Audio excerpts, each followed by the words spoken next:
Good afternoon, everyone. That's all I can get. It's cold, that's right. It's cold, but we're here. We made it.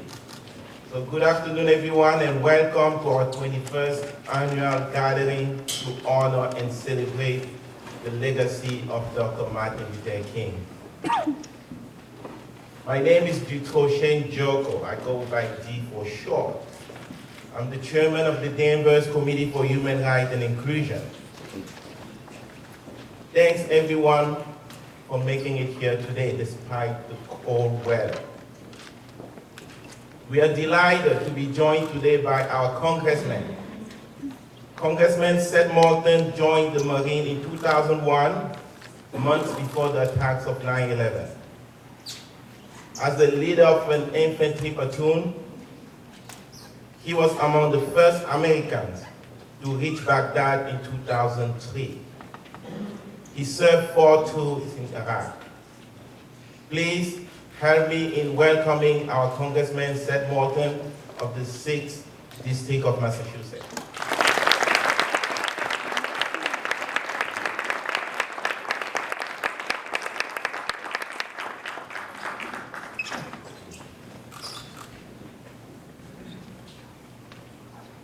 Dee, thank you very much. It's an honor to be here. You guys hear me all right? I've been so impressed at every town and city that I visited today by the crowds who have come out after a long, cold night. We were all up late. Think about the fact that just 24 hours ago, we didn't know if the Patriots would be going to the Super Bowl. At least we weren't sure. This has been a big day. It's an important time, and it's an important celebration.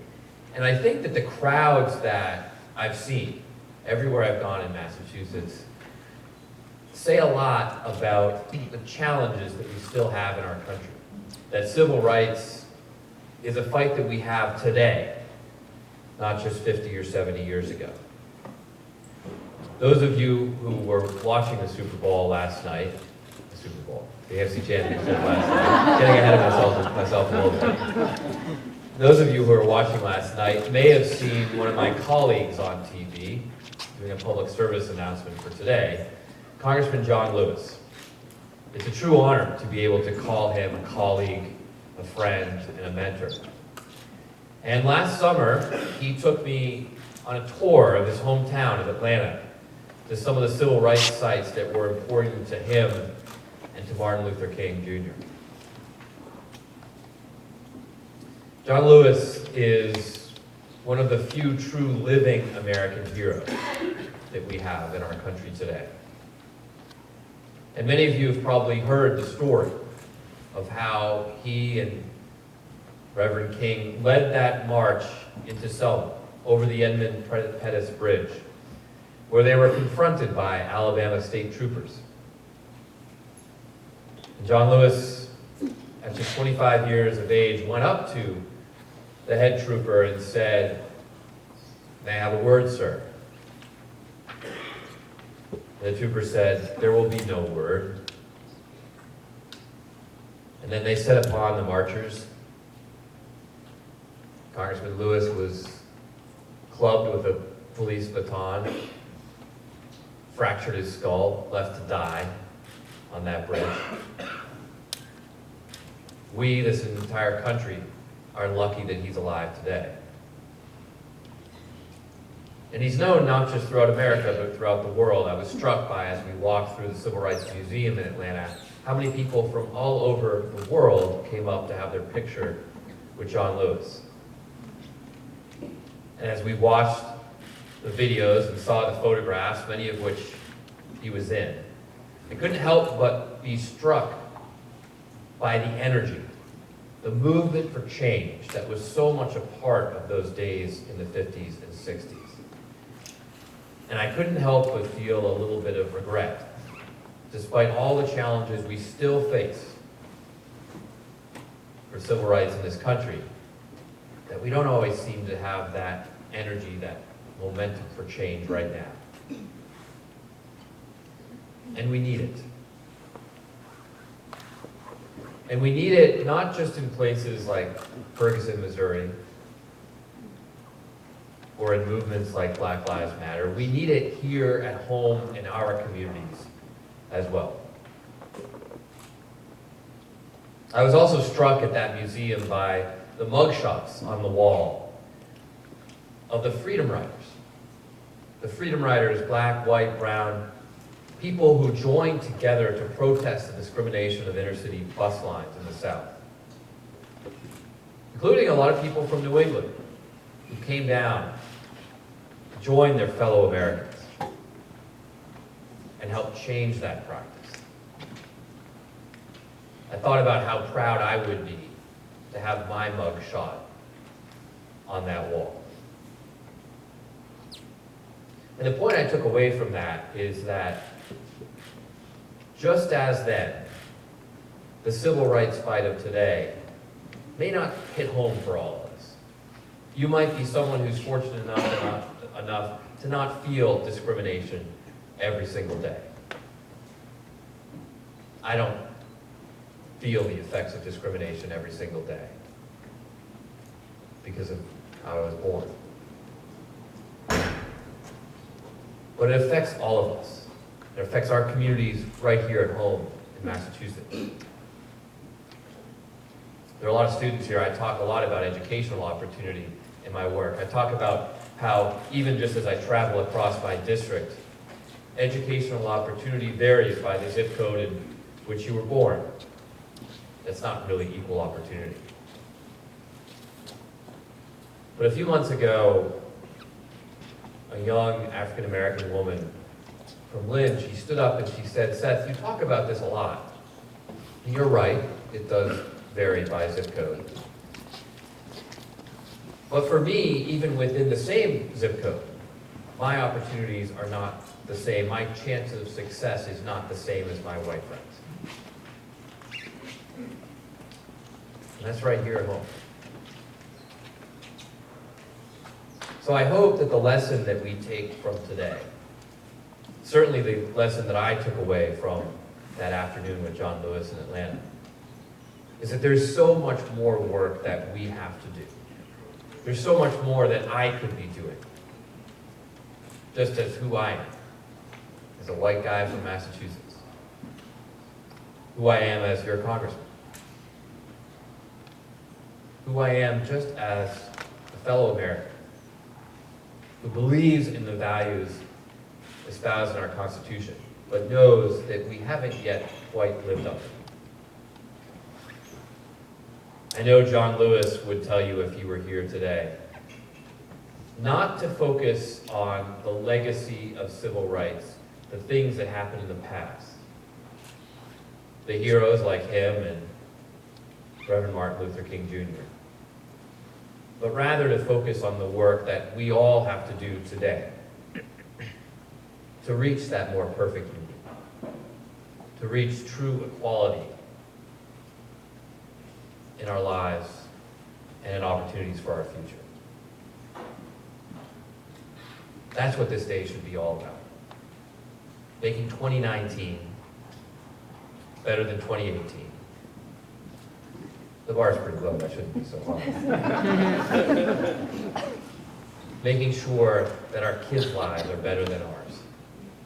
Making sure that our community is a little bit stronger, a little bit more whole, a little bit more free. So I hope you will join me in that work for this coming year. Thank you.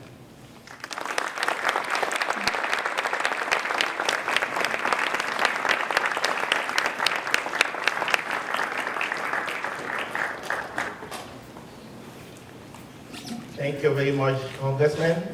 Where did he go? I would like to take a few minutes to introduce the members of the committee. If you could please hold your applause until all the names are called. And if you can stand out, be great, because it's important that people know who you are. I will start by the Vice Chair, Paul Pollack. Sally Kerens, who is today's event chair. Here. David McKenna.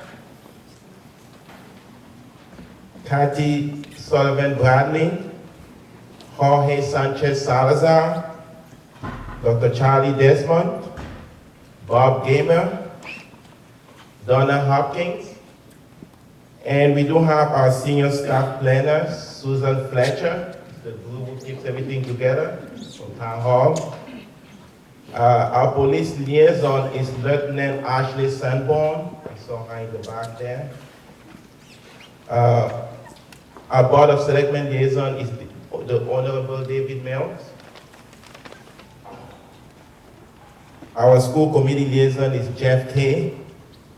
And our interfaith partnership liaison is Julie Lombard. Please, let's give them a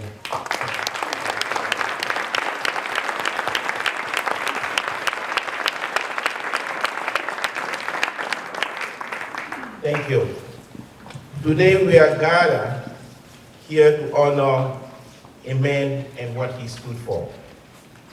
To honor the legacy of Dr. Martin Luther King, a man who used nothing more than love, open hands, and open heart to fight for justice and equality for all.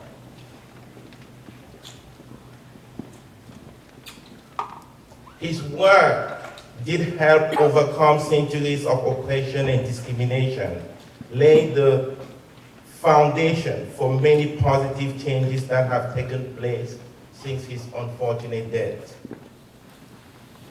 MLK Day is about more than having another day off, because despite the amazing progress we have made, racism, discrimination, bigotry have not died and still well alive.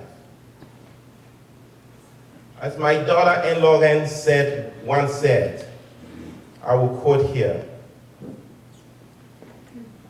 even though some negative attributes color our world an ugly gray, there's still hope that one day we as a nation could be perceived as a collective equals and paint our world a brilliant rainbow of understanding of each other. And she proceeded by saying later, Dr. King was a man whose name had a deeper meaning than most believe. Kind, intelligent, never gave up, and grateful. End quote. These words from my own child continue to give me hope and should continue to give all of us hope. The fact that we are here today continues to give me hope. The message embedded in this artwork from our kids, our students, should give us hope. I know it's not easy, but if each of us do a little bit, one person at a time, one step at a time, I'm looking forward to the day when we will move the report card of Dr. King's legacy from in progress to complete. Please enjoy the rest of the program.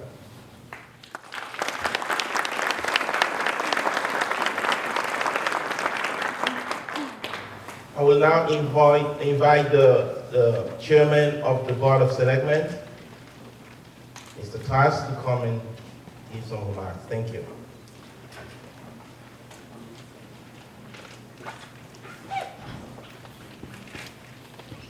Welcome, everyone. Very happy to have you here.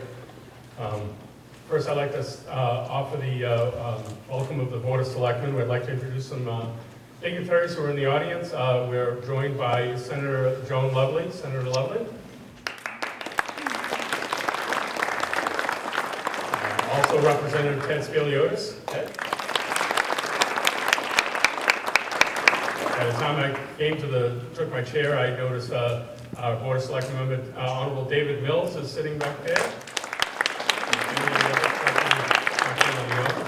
We have two school committee members, Mr. Eric Crane and Mr. Jeff Gay. We have the school superintendent, Dr. Lisa Dana, here with us. Thank you very much. We want to thank them all for joining us.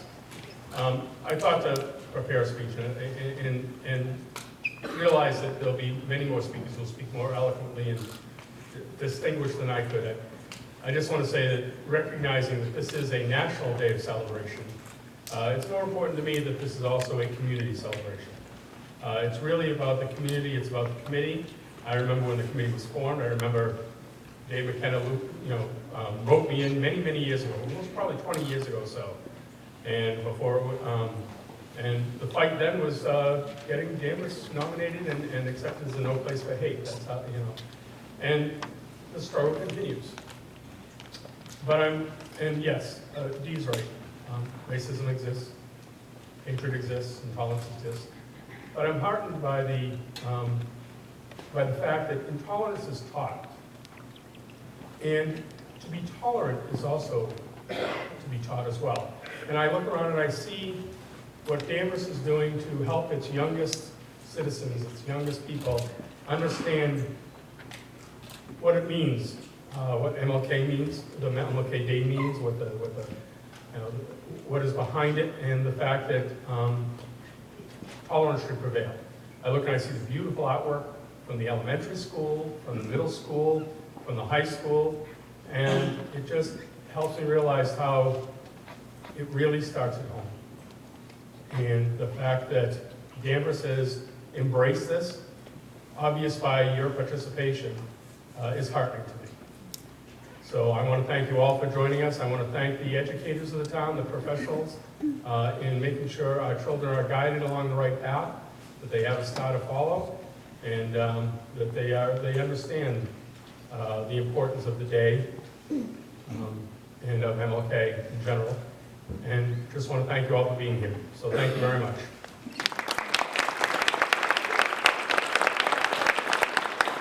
At this time, it's my honor to introduce our town manager. Steve Arthur has been with the town as our town manager for just about 4 years now, maybe a little bit more, just a hair more. I often say as a selectman, replacing Wayne Marquis was probably the hardest decision I have ever made as a selectman. It's the one that kept me up at nights. Since our selection and since he's been here, there's not a night that I've lost a minute's sleep about the decision I made. So I want to thank him for joining our community, guiding our community, and welcome Steve Arthur to the program.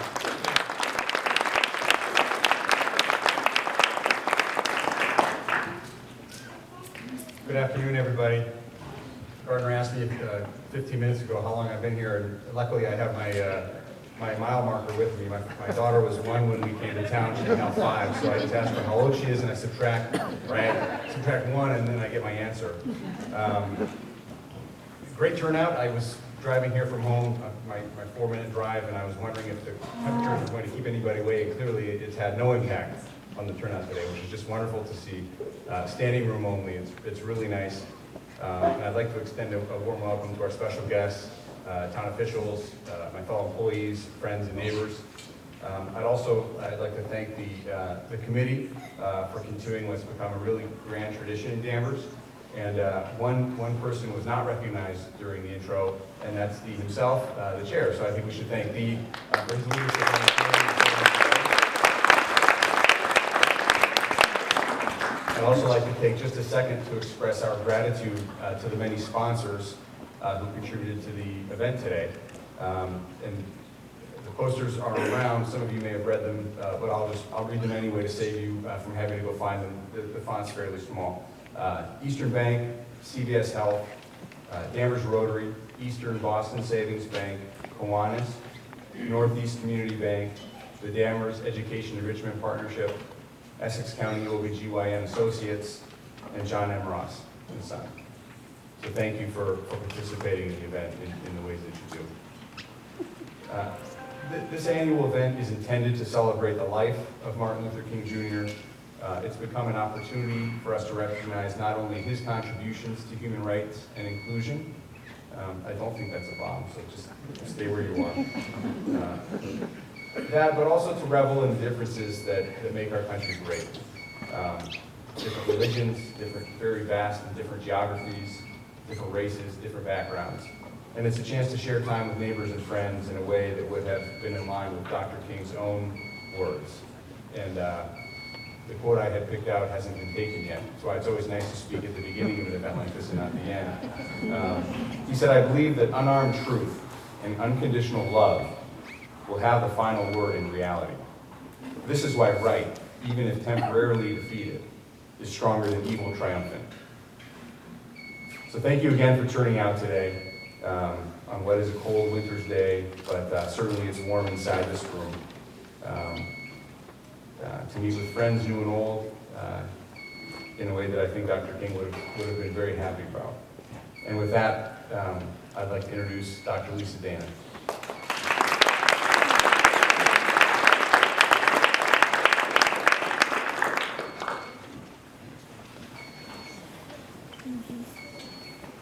Good afternoon and thank you.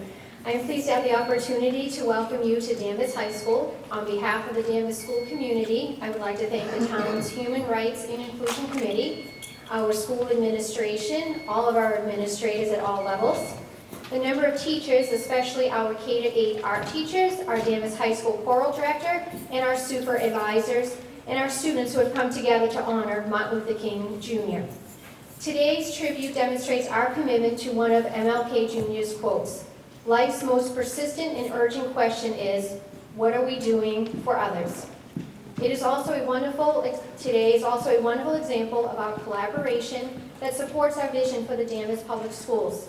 It is to be an inclusive community of learners that is respectful of individual differences, in which all students are valued for their unique strengths, talents, and challenges, and that we are a welcoming environment for our students and families that is evident with diversity being valued and celebrated. We hope that you enjoyed today's Martin Luther King Jr. tribute. Thank you for coming this afternoon. I'd also now like to introduce Mr. Jeffrey Kay from our school committee.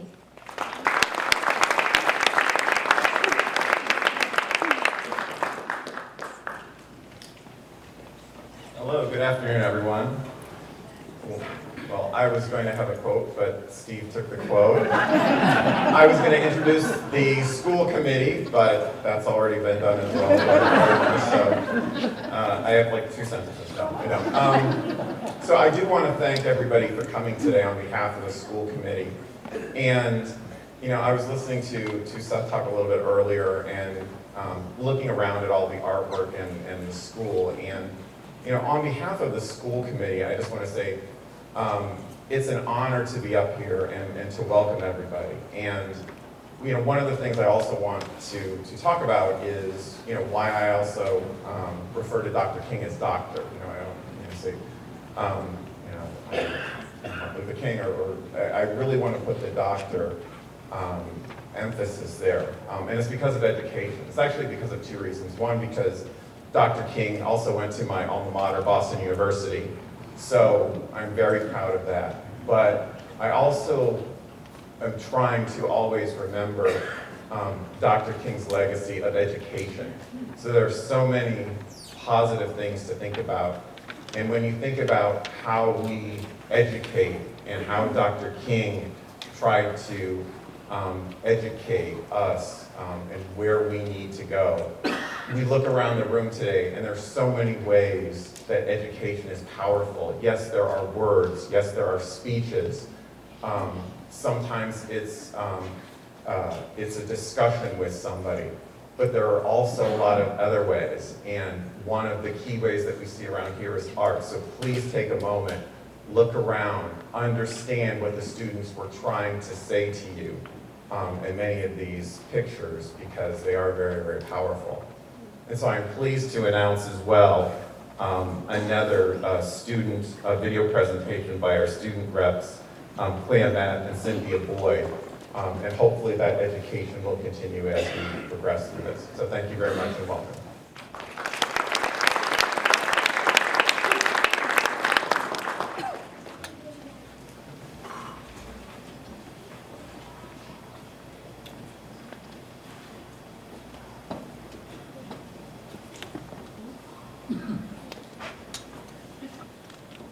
Hi, my name is Katie Williams, and I am an English teacher here at Danvers High School. Hi, my name is Ms. Carnevale, and I'm an English teacher here at Danvers High School. I'm Mr. Ford, and I'm an English teacher at Danvers High School. My name is Ann DeStasio, and I'm a library teacher at Danvers High School.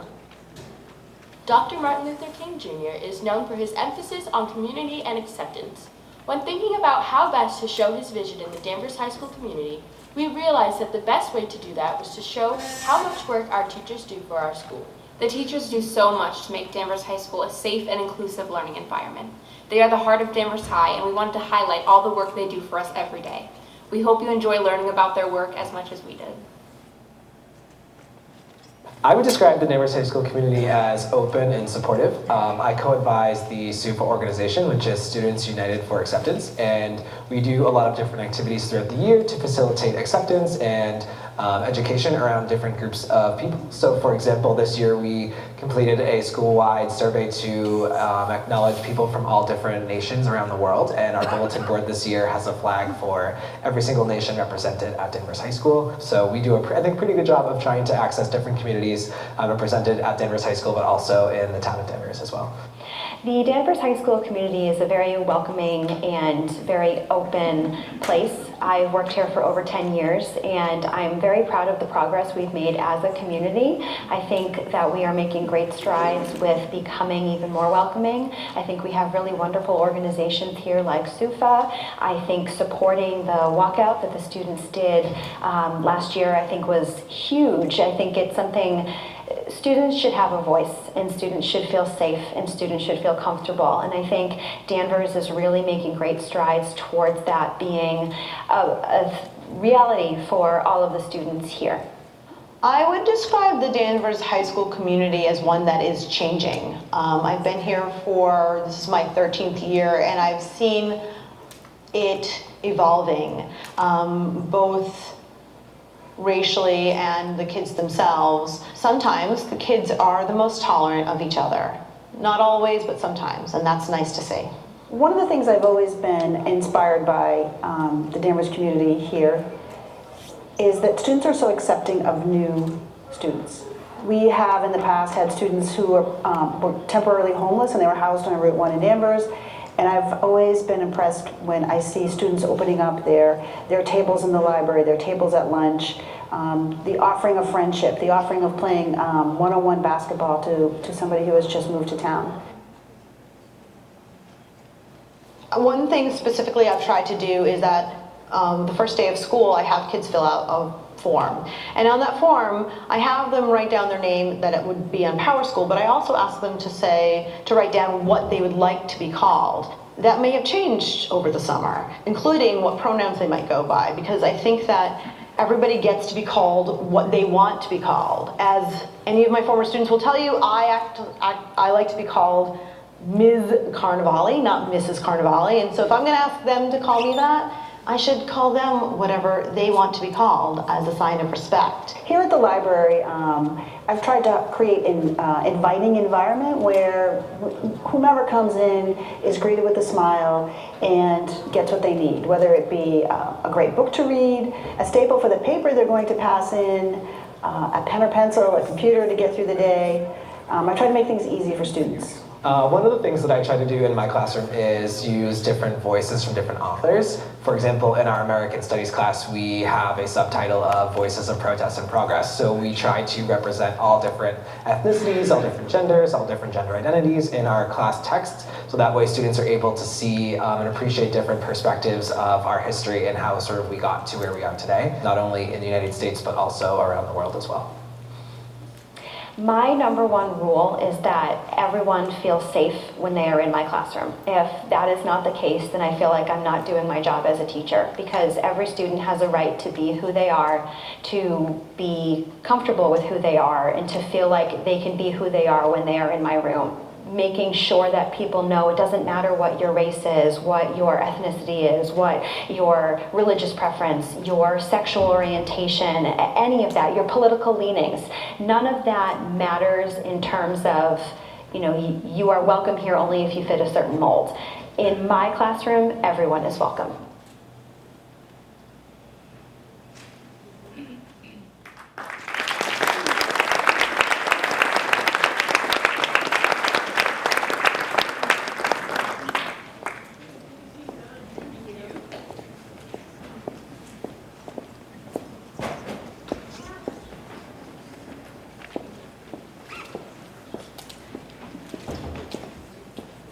Good afternoon, everyone.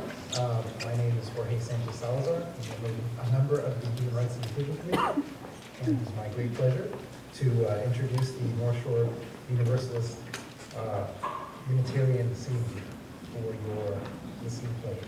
So, here we go. Thank you.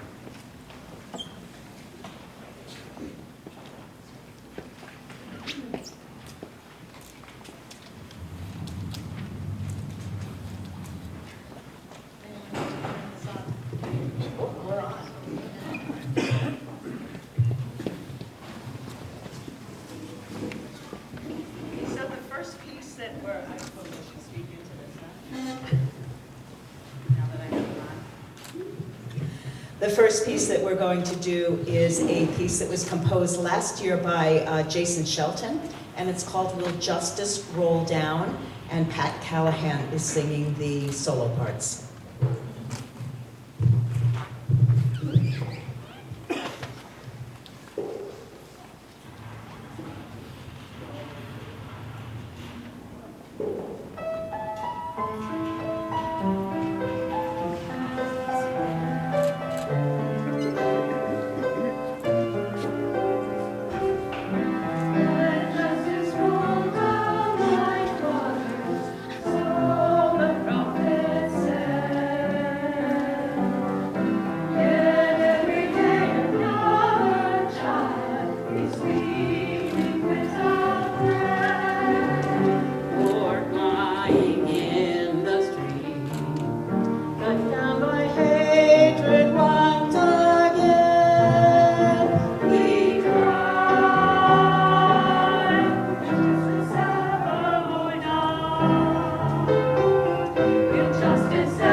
That causes so much hurt.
Thank you, and we have one more today.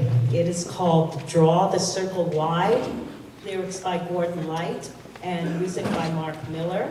And our soloist will be from the Danvers Committee on Inclusion, and I'm missing something, Kathy Sullivan Bradley. Inclusion and Acceptance.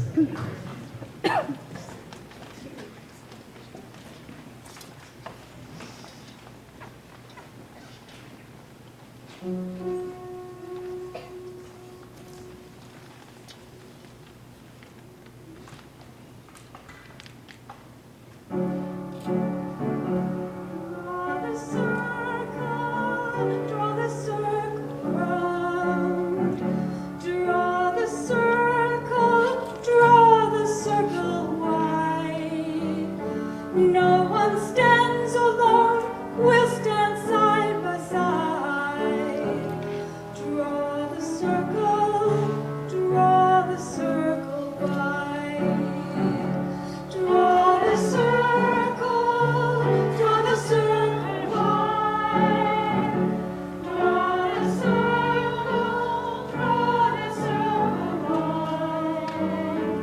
No one stands alone, we'll stand side by side. Draw the circle wide. Draw the circle wide, draw it wider still. Let this be our song. No one stands alone, standing side by side. Draw the circle wide. Draw the circle wide, draw it wider still. Let this be our song. No one stands alone, standing side by side. Draw the circle wide. Draw the circle wide.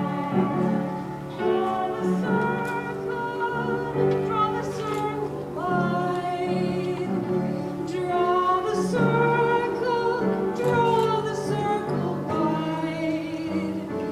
No one stands alone, we'll stand side by side. Draw the circle wide. Draw the circle wide, draw it wider still. Let this be our song.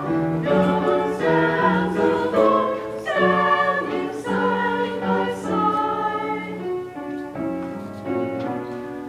Draw the circle wide.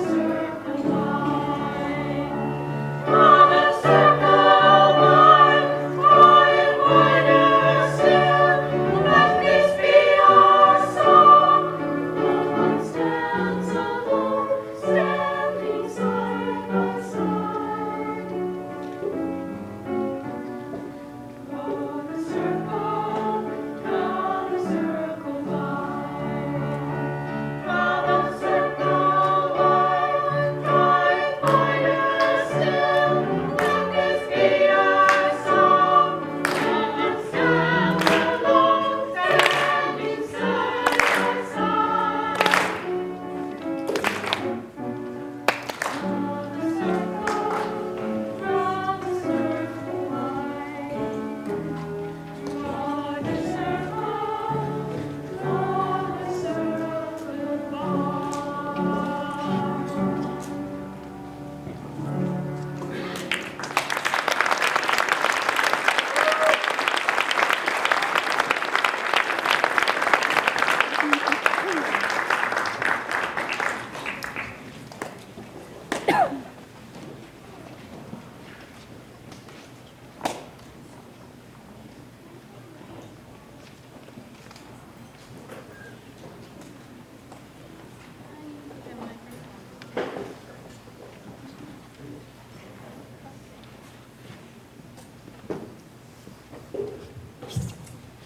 Well, you can't see me, but you'll be able to hear me. I have the distinct pleasure to introduce Rabbi Allison Adler. She's the spiritual leader at the Temple of Abraham in Beverly. She was ordained at the Trans-Denominational Rabbinical School of Hebrew College in Newton. She seeks to help people of all ages find their own spiritual path while being part of a vibrant, caring community, and is passionate about how study and history inspire us to live with kindness and empathy. Rabbi Adler is on the Human Rights Committee of Beverly and the Steering Committee for Faith Science Alliance, which is faith leaders and scientists working together on climate change. She is a board member of ECHO, Essex County Community Organization. She also serves as the president of the North Shore Rabbis and Cantors Association and is a member of the executive board of the Massachusetts Board of Rabbis. She received her Bachelor of Arts degrees from Kenyon College and a master's degree in counseling psychology from Northwestern University. Her greatest joys are her husband Chuck and 8-year-old son Leo. We are very grateful to Rabbi Adler for being with us today to lend her perspective and wisdom to our 21st tribute to Dr. Martin Luther King.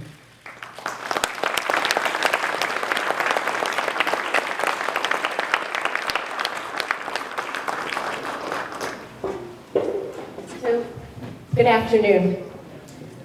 I also want to thank the Human Rights and Inclusion Committee for creating this inspiring gathering. The artwork also is amazing and very inspiring. It's an honor to be here as Danvers pays tribute to the Reverend Dr. Martin Luther King Jr. and his courageous, unwavering struggle for justice.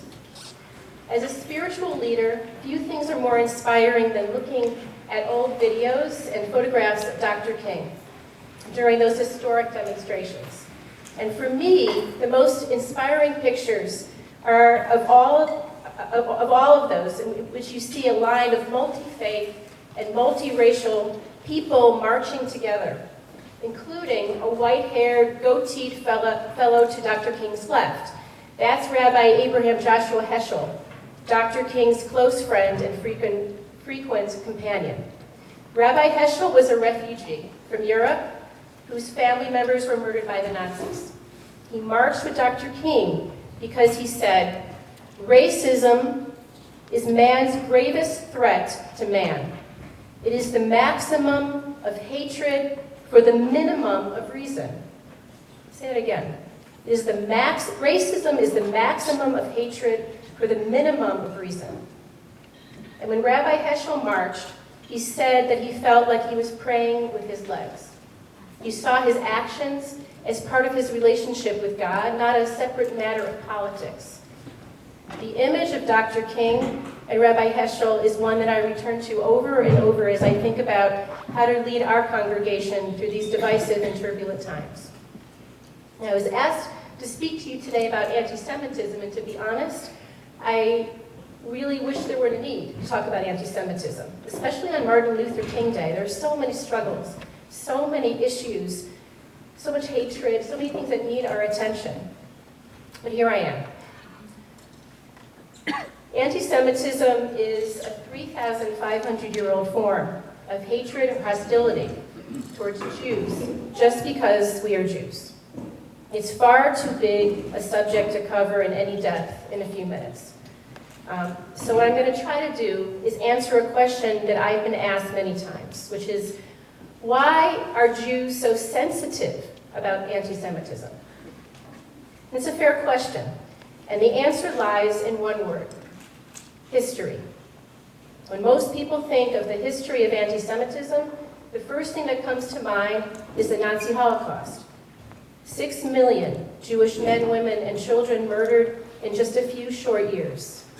1 Jew in 3, for there were only 18 million of us to begin with. For us, the Holocaust still feels very recent. The older members of our congregation were alive when it happened, and many of us have heard first-person accounts from parents or grandparents, aunts, uncles, teachers, friends, neighbors. But the one point I'd like to make today about the Holocaust is that it was not an aberration. It was the logical culmination of many centuries of hatred. And that hatred persists to this day around the world, even here in America, where we Jews have been welcomed far more than in most other places. The best way to get a sense of the historical pervasiveness of anti-Semitism is to travel. Go to the beautiful city of Venice, with its canals and glorious palaces, and see the small, cramped neighborhood known as the ghetto, where Jews were forced to live. We get our English word ghetto from this place, and there were Jewish ghettos in nearly all European cities well into the 19th century. Go to York, England, and see Clifford's Tower, where much of England's small Jewish community was incinerated by an anti-Semitic mob in the 12th century, an event for which Jews themselves were blamed and subsequently banned from England for 500 years. Go to Kiev and see the statues of the great Ukrainian nationalist hero whose Cossack followers murdered tens of thousands of Jewish civilians in the most gruesome ways imaginable. And I can go on, but that's enough. There's scarcely a Jewish home right here on the North Shore that doesn't have family lore about being attacked by anti-Jewish mobs. My own family, for instance, was attacked in Minsk, Belarus in the 19th century, and in the 1920s in what is now Israel. So you must understand, please understand, that this simple, horrifying fact that Jews have lived in danger of such attacks throughout most of Jewish history. And consider that for a moment. And if anyone thinks I may be exaggerating about the pervasiveness or the virulence of historic anti-Semitism, I want to share a quote from a famous person and see if you can tell me who it is. What shall we Christians do with the Jews? First, set fire to their synagogues or schools. Second, I advise that their houses be razed and destroyed. Third, I advise that all their prayer books and Talmudic writings be taken from them. Fourth, I advise that their rabbis be forbidden to teach henceforth on pain of loss of life and limb. Does anyone recognize this quote? So it was written by Martin Luther, the father of the Protestant Reformation and the man for whom Martin Luther King was named. That is how pervasive anti-Semitism has been throughout history. Which begs the obvious question, why? Why are Jews so widely despised? Well, we are said to be responsible for both communism and its archenemy, the banking industry. We have been blamed for everything from the Black Death to bad weather. Really, just last year, a Washington, D.C. city councilman blamed Jews for, and I'm quoting, controlling the climate and creating natural disasters. The answer is that Jews have always been regarded as the other, stubbornly clinging to our own religion, strange food, language, and customs. And when things go wrong, who better to blame than the other, the outsider, the wanderer, the immigrant, the apostate, the infidel, the Jew. But there's more. The bond that unites Jews clearly transcends national boundaries. Australian Jews regard Jews from Argentina as their brothers and sisters, even if they don't share a language in which to communicate. We don't see why this should be a threat to anyone. It's just a kind of wonderful intimacy of people who share a deep cultural and spiritual legacy in history. But to people who are already suspicious of us, it seems obvious that the Australian Jew isn't loyal to Australia. He's loyal to his fellow Jews. He's loyal to the Jewish conspiracy to control the financial centers of the world and to use the media to subvert traditional values and to poison our water with fluoride. Now, in light of all of this, I want you to try to imagine how it felt for many members of my community, Temple B'nai Abraham in Beverly, to wake up one day, 3 years ago, to find that our synagogue had been spray painted with anti-Semitic graffiti. We were, first of all, sad and a little angry, but not one of us was surprised. In fact, the attack on our synagogue was not nearly as hurtful to us as what our kids have encountered. Some have told us about how their peers have thrown pennies on the ground in front of them and ordered them to pick it up, Jew. Or a teenager, one of our teenagers shared, that a friend told her a terrible joke about how she, as a Jew, should climb into an oven. Some of our fifth graders, a few years ago, were on a playground when a group of boys decided it would be funny to play Nazi. Are you Jewish? And when our children were asked, and then he said, good, then I can kill you. So are we oversensitive? Do we have a tendency to overreact about this sort of thing? Perhaps. But in 2017, hate crimes against Jews in America rose by 57% and accounted for 58% of all religion-based hate crimes, according to the FBI. So let's put that into perspective. Jews make up about 1.4% of the population of the United States of America, but are subject to 58% of all religious hate crimes. Even last year, when 11 members of Pittsburgh's Tree of Life Synagogue were gunned down in their sanctuary, we Jews were frightened and devastated, but we weren't surprised. However, we were grateful for one thing. After the massacre in Pittsburgh, there were gatherings at synagogues and in town centers all over the country, including in our synagogue. There's people here who were there. Neighbors, friends, and even strangers showed up, along with community and multi-faith leaders. And these gatherings hinted at what Dr. King envisioned when he spoke of the beloved community, one that appreciates its diversity rather than hating or fearing it. A beloved community is one based on justice, equal opportunity, and love for our fellow human beings, recognizing that God made and loves us all. Our shared Bible teaches that we are responsible for one another, and most of all, for the poor, the vulnerable, the suffering, and the refugee. In Judaism, we call this responsibility tikkun olam, to repair the world. And this responsibility can seem overwhelming at times. But Dr. King and Rabbi Heschel believe that we can do it. Rabbi Heschel wrote, "There is immense silent agony in the world, and the task of man is to be a voice for the plundered poor, to prevent the desecration of the soul and the violation of our dream of honesty." The lives of the Hebrew prophets sought to convey this message, that morally speaking, there is no limit to the concern one must feel for the suffering of human beings, that indifference to evil is worse than evil itself, that in a free society, some are guilty, but all are responsible. Thank you.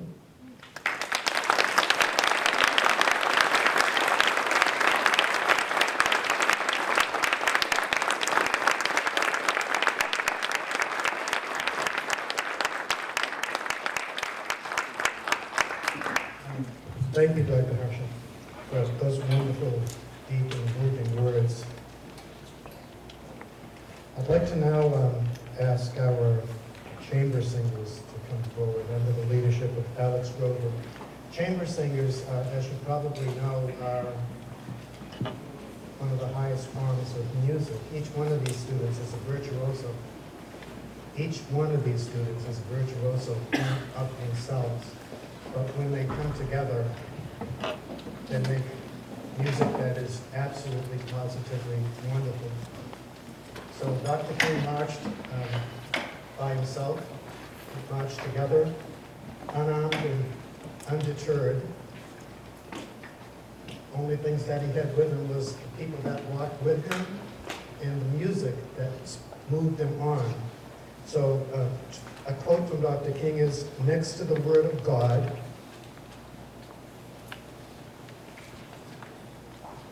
the nobility of the art of music is the greatest treasure in the world." The chamber singers, Danvers High School.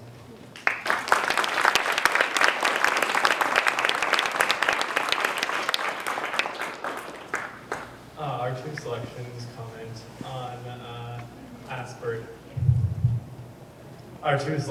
comment on aspirations. I think Martin Luther King worked with innately, which were light, hope, and faith.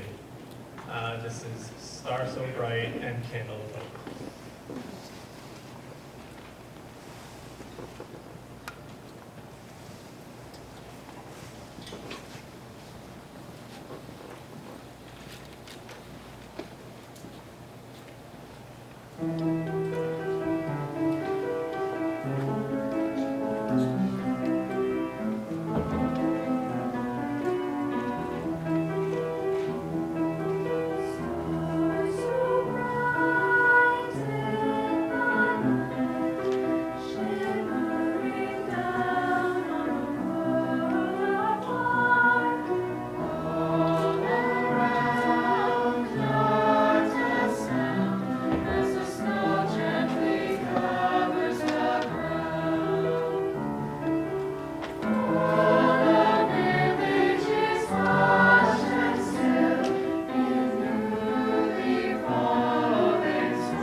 When you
Students United for Acceptance, and I'd like to introduce their two advisors, Heather Carnavale, Ms. Heather Carnavale. And go forward.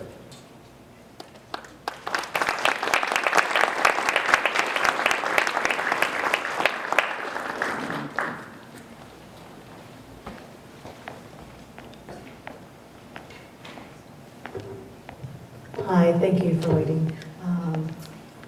Last but not least, our students have prepared for you today a short presentation of 21st century leaders who they believe carry on the vision of Dr. Martin Luther King in our world today. So I'd just like to introduce who you will be hearing from in order.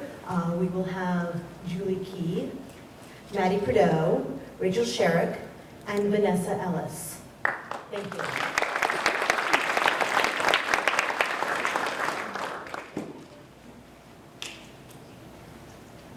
so our first quote today is from Jason Collins, who said, "Openness may not completely disarm prejudice, but is a good place to start." Jason Collins was the first openly gay athlete to play in any of the four major North American pro sports leagues. Jason Collins is a powerful leader for young athletes. He paved the way, opening doors for closeted athletes who may not feel comfortable being honest about their sexuality with their teammates, encouraging the NBA and other major American sports leagues to be more inclusive to LGBT athletes and fans has set a new precedent across the country.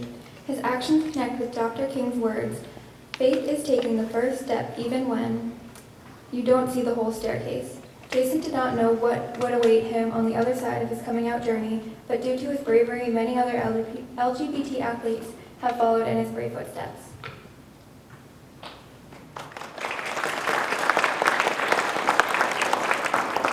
Next up, we have Laverne Cox. Everyone is a complicated human being, and everyone is strong and weak and funny and scared. Laverne Cox was the first openly transgender woman of color to be nominated for and win multiple Emmy Awards. In addition to being a successful actress, Laverne Cox is also an activist for LGBTQ rights and deals with topics surrounding being transgender and how that intersects with race. I chose this quote because it reminds me that at our core, we are all the same and that there is no reason to judge someone based on the color of their skin. Laverne Cox's message connects to Dr. King's words, there's some good in the worst of us and some evil in the best of us. When we discover this, we are less prone to hate our enemies. This quote captures the idea that if we understand that we aren't so different after all, that not one people are better than the other, we can truly start to accept each other. I believe this is the message that Laverne Cox wants to spread within our society today.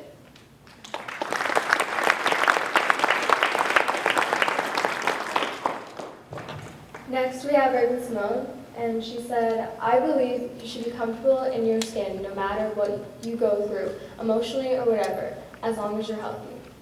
Raven Simone currently is an actress and producer for Disney's Raven's Home, a reboot of her childhood series, That's So Raven. On set, Raven is credited for leading and educating the young actors with whom she works with. Her apprentices revere her inclusivity, kindness, and poise while on set. Raven's model of respect and modesty connects with Dr. Hill's words, "Intelligence plus character. That is the goal of true education." Beyond her daily interactions, Raven's character sets a precedent of the way humans should treat each other and set an example for the rising generation.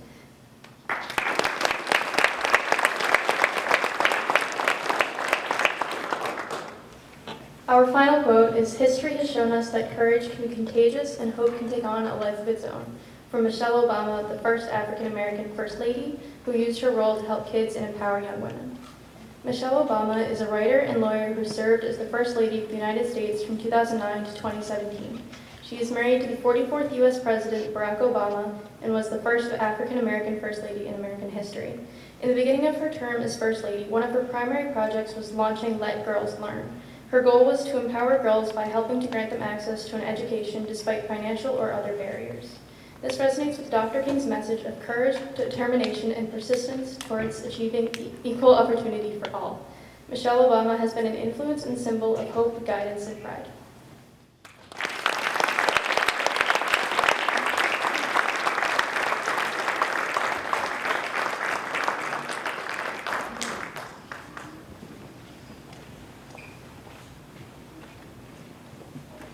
Wasn't that a terrific presentation? I just want to say that SUFA deserves our recognition and to be applauded for the fine work it's doing here at Danvers High School, our town, and the world at large. Hi, I'm Bob Gamer, a member of the Human Relations and Inclusion Committee. Well, if you like those two fabulous choral performances, I have another rare treat for you. I would like to introduce the Non-Pareil singing group from St. John's Prep, Swingtown, under its director, Jay Pollock. Ladies and gentlemen, Swingtown.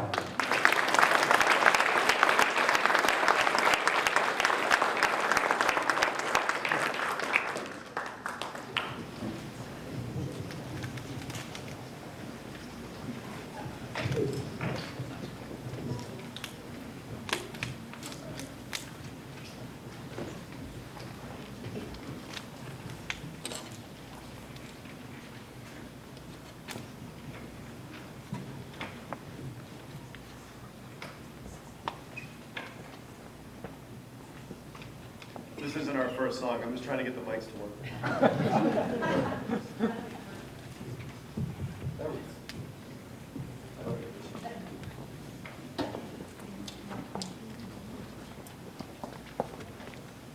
Good evening, everyone. First of all, it's just a really great honor to be included in this event. We love working with the awesome arts program and awesome singers from Danvers High, Mr. Grover, who's a good friend of mine. And we're just really grateful that so frequently over the years we've worked together on things, which we think is just so great. We love coming here and sharing this night and being a part of it with you. So first of all, thank you very much. We're just going to do two songs. The second one is called A Change in My Life, which the theme of which makes a lot of sense, and I hope you realize that as we sing it. The first song is brand new for us. It's a mixture of three texts, and we did it for the MLK event. We kind of wrote it together as a group. The chorus of it is a brand new piece of music by an artist named Samantha Rise. There's a poem stitched throughout the song that is written by senior Jack Starbird. And there's also some text from Martin Luther King's final sermon given on April 3rd, 1968, the night before he was assassinated. So this first song is a mixture of those three texts. Thank you again for having us.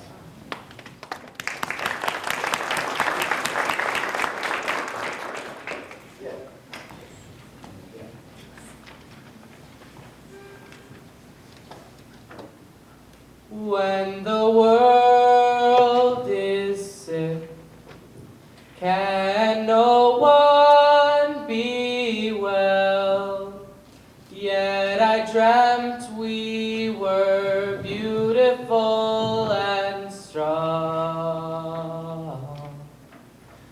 When the world is sick, can no one be well?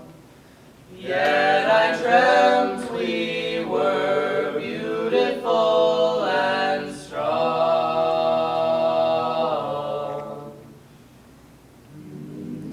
Racism, an insidious disease, a plague grown from others' hatred and fear, a smoldering fire causing civil unease, challenging the values we hold dear.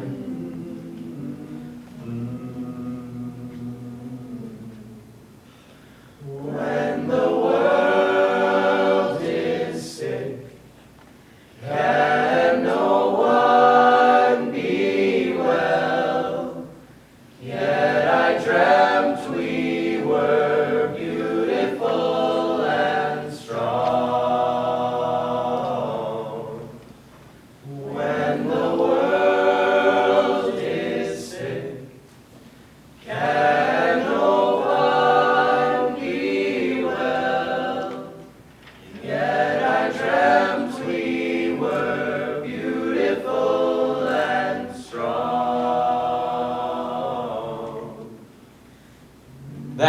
is the question before you tonight.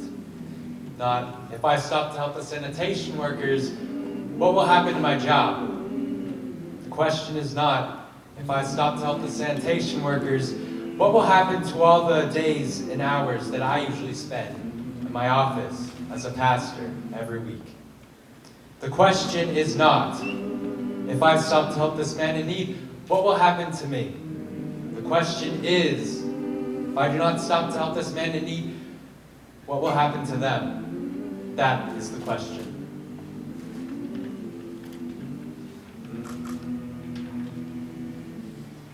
Let us rise up tonight with a greater readiness. Let us stand with a greater determination. And let us move on in these powerful days, these days of challenge to make America what it ought to be. We have an opportunity to make America a better nation, and I want to thank God once more for allowing me to be here with you. When the world is sick, can no one be well? Yet I dreamt we were beautiful and strong. When the world is sick, can no one be well? Yet I dreamt we were beautiful and strong.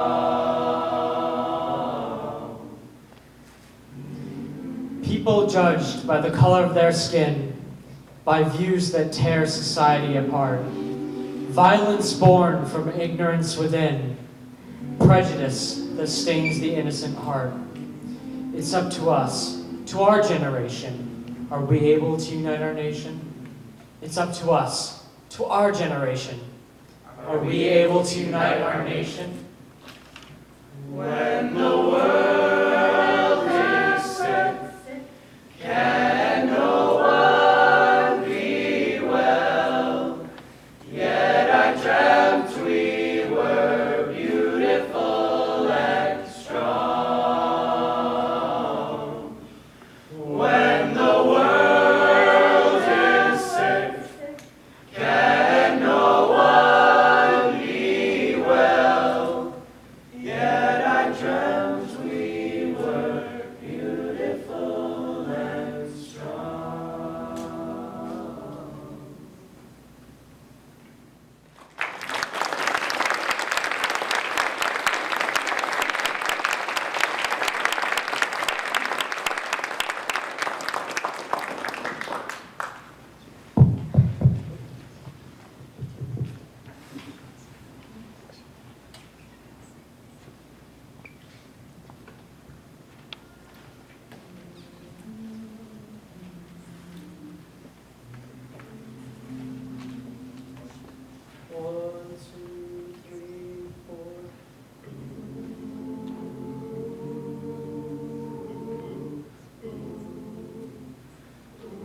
Standing cold and scared atop a blue hill, there came a moment where I lost my will. I prayed for mercy, Lord, please take me away, or give me sunshine where I only see gray. The past had a hold on me, it can't be denied, and the changes didn't come easily. I've been lonely, I've been cheated, I've been misunderstood. I've been washed up, I've been put down, told I'm no good. But with you I belong, 'cause you help me be strong. There's a change in my life since you came along.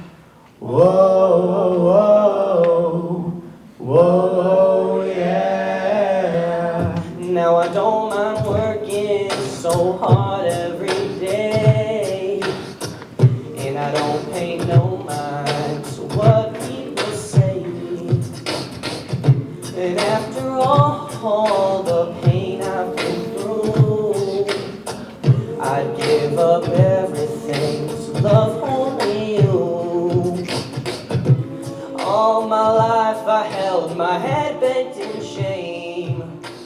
now I found you, and with you I'll remain. I've been lonely, I've been cheated, I've been misunderstood. I've been washed up, I've been put down, told I'm no good. But with you I belong, 'cause you help me be strong. There's a change in my life since you came along. Whoa, whoa, whoa, yeah. When a man gets crazy, when his life is all wrong, and a heart gets weary when it doesn't belong. When the road gets rocky, Lord, you've got to keep on. Let the good light come shining on through. I've been lonely, I've been cheated, I've been misunderstood. I've been washed up, I've been put down, told I'm no good. But with you I belong, 'cause you help me be strong. There's a change in my life since you came along. I've been lonely, I've been cheated, I've been misunderstood. I've been washed up, I've been put down, told I'm no good. But with you I belong, 'cause you help me be strong. There's a change in my life since you came along. I've been lonely, I've been cheated, I've been misunderstood. I've been washed up, I've been put down, told I'm no good. But with you I belong, 'cause you help me be strong. There's a change in my life since you came along. Whoa, whoa, yeah.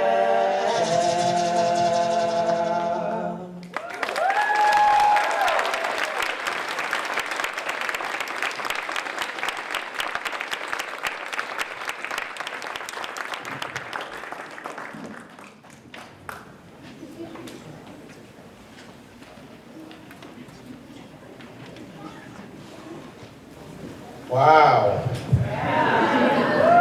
It took me a little bit to keep it together. Please, let's give them another.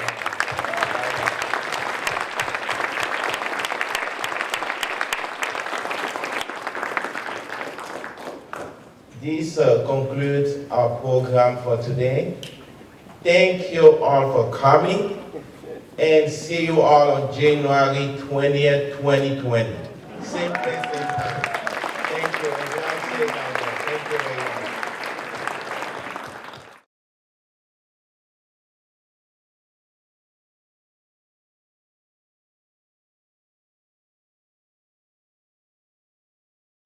much.